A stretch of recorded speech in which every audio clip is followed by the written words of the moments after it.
Hola, buenos días. Hoy vamos a comenzar con la parte de la introducción a la clase de cinética. Como les había dicho, el libro es el de Octave Levenspiel. También vamos a emplear el libro de Smith y el de Fogler. Entonces, aquí están los temas, las posibles fechas del examen, la segunda unidad, en donde tendríamos la reposición para el 5 de abril, después de Semana Santa, esa semana, y una tercera unidad en donde estudiaríamos estos son los temas. Entonces, vean que aquí en la clase de cinética química se estudia cómo diseñar esta parte del proceso de transformación, la reacción química. Si se dan cuenta, en las otras clases, generalmente lo que nosotros tenemos, por ejemplo, las operaciones, es un tratamiento previo, un acondicionamiento.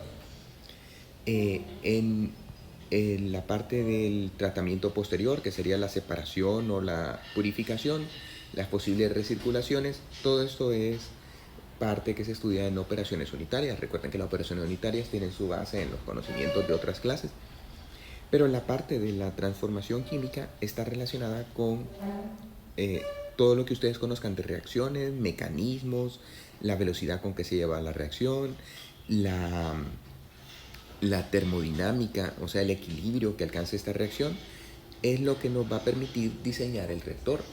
Recuerden que ustedes quieren estar colocando una alimentación a un cierto volumen de alimentación y que salga a un cierto volumen. Todo esto dependiendo de lo que les sale ya de producto. Entonces ese va a ser el producto que después se emplea a una cierta velocidad. Imagínense ahora con eso de las vacunas que están haciendo.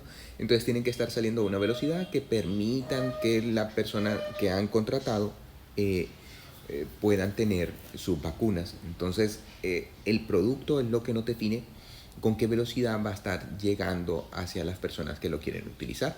Y es lo que nos define, entonces nosotros podemos hacer un cálculo, vamos a producir tal cantidad y entonces eso lo podemos distribuir a tal velocidad. Y con eso podríamos estar ganando tanto dinero.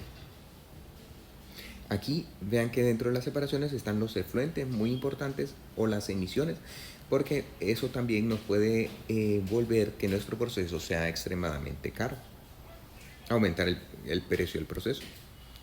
Entonces, nosotros vamos a tener una entrada, una salida, y la relación entre la entrada y la salida va a ser lo que suceda en el reactor. Por lo tanto, nosotros vamos a tener que nuestro reactor define la velocidad con que se está produciendo el producto. Por lo tanto, vean que la salida va a ser una función de la entrada, la cinética y el contacto. Aquí llegamos a otro factor. Dentro de la clase nosotros solo consideramos reacciones homogéneas. En las reacciones homogéneas son en una sola fase, por lo tanto el contacto es total y lo eliminamos. Si nosotros ya tenemos una reacción heterogénea, tenemos que ver la velocidad con que los materiales se mezclan. Eso se estudia en operaciones 2, operaciones 3. Entonces esa es una como adición que ustedes tienen que hacer debido a que en la clase no queda tiempo para estudiar las reacciones heterogéneas. Únicamente nosotros nos vamos a fijar en la entrada y en la cinética de la reacción. Entonces recuerden la entrada y la cinética, el contacto en la parte de la clase, siempre consideramos reacciones homogéneas. Entonces aquí vean que vienen todas las reacciones, el tipo de reacciones que se pueden dar en un reactor. Las homogéneas, que son las que estudiamos, que pueden ser no catalíticas, estas son generalmente en fase gaseosa, y catalíticas, que son las reacciones en fase líquida. Mientras que en las reacciones heterogéneas vamos a tener, por ejemplo, quemar carbón. Recuerden que en ese caso únicamente se tendría que mezclar el oxígeno con el carbón para quemarse, pero prácticamente lo que controla la velocidad no es la velocidad con que se quema el carbón, sino la velocidad con que se difunde el aire dentro del carbón. Entonces por eso es obviamente heterogénea la fase gaseosa y la fase sólida. O por ejemplo, en presencia de un catalizador, que un ejemplo es la oxidación del amoníaco a ácido nítrico. Entonces, nosotros aquí estudiamos las reacciones homogéneas, no catalíticas y catalíticas. La velocidad de la reacción, ¿cómo se define? La velocidad se define como eh, el cambio de moles con respecto al tiempo. Entonces, dNI con respecto a dt. Sin embargo, no lo podemos dejar a lo largo de todo el universo, sino que hay que limitarlo en una cierta cantidad de material.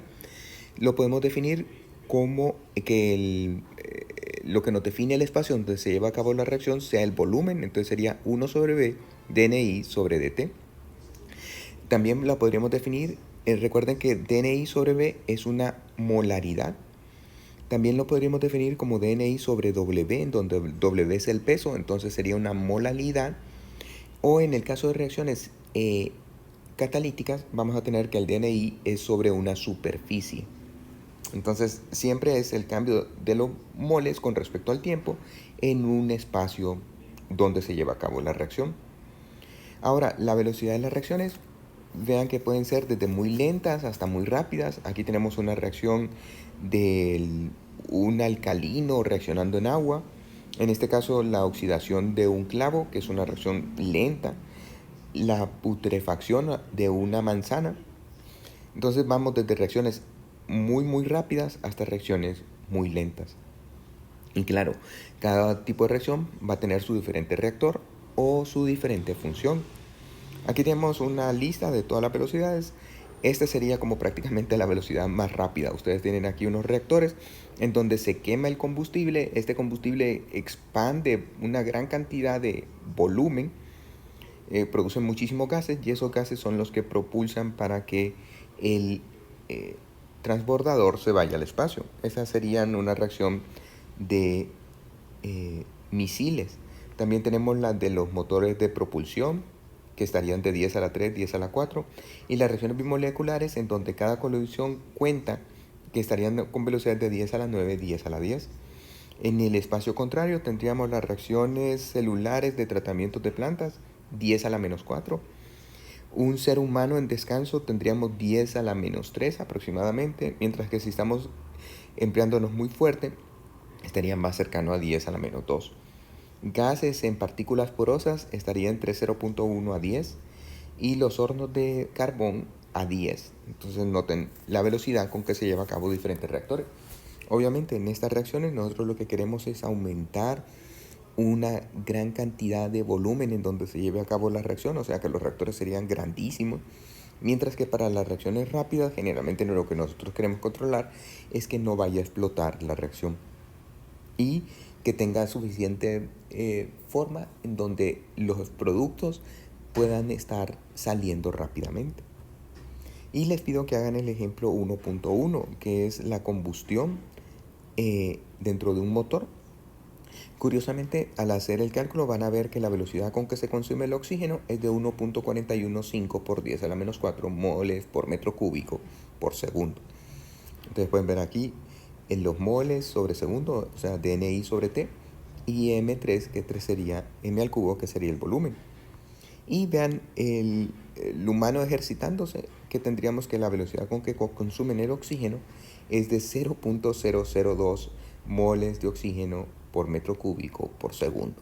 Entonces dense cuenta que nuestro organismo va a una velocidad mucho más lenta que la que puede llevar un motor de combustión. Con esto concluimos la introducción y bueno, continuamos la próxima semana. Muchos saludos.